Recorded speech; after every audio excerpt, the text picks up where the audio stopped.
C'est vrai que depuis quelques années, enfin je dirais depuis environ 5 ans, il y a eu une petite accélération, une prise en compte plus importante et c'est dû à aussi une accélération dans la sensibilité de l'ensemble de la société avec des choses comme le GIEC, la médiatisation qu'il y a eu autour du GIEC, des travaux du GIEC, le film d'Al Gore et toute la médiatisation autour des grands sommets comme le dernier Copenhague, etc. Donc c'est vrai qu'on sent une prise en compte beaucoup plus importante, mais ce n'est pas du tout un enjeu nouveau. Non, ça c'est pas vrai.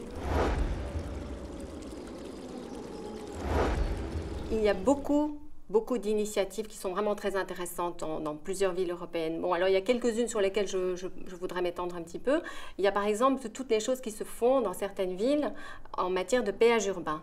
Alors on a bien sûr l'exemple de Londres qui est bien connu. Hein. Londres, ça a été en 2003 qu'il a été mis en place, mais il faut savoir qu'il a été étendu en 2007, donc c'est assez récent. Stockholm en 2005, et alors tout récement en 2008, c'est la ville de Milan qui s'y est mise.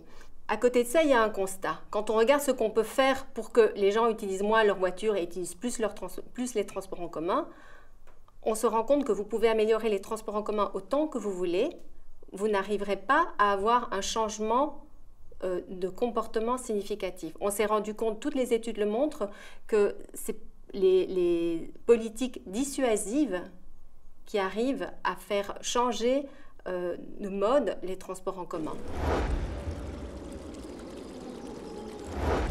Les enjeux environnementaux, ils s'intègrent vraiment à différents niveaux.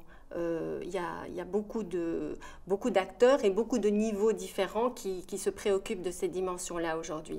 Bon, d'abord au niveau des gouvernements nationaux, par exemple, pour prendre un exemple très simple, lorsqu'ils sont amenés à prendre des décisions sur des grands projets d'infrastructures de transport, c'est sûr que la dimension environnementale, elle est très importante. On sait aussi depuis très longtemps, et il y a des villes qui le mettent très bien en œuvre, que tous les attracteurs, les gros pôles attracteurs de déplacement, les bureaux, les grands centres administratifs, les services, les centres commerciaux, on a beaucoup plus intérêt à les mettre près d'une gare, près d'une très grosse station de métro, que dans une espèce de no man's land non desservie par les transports en commun.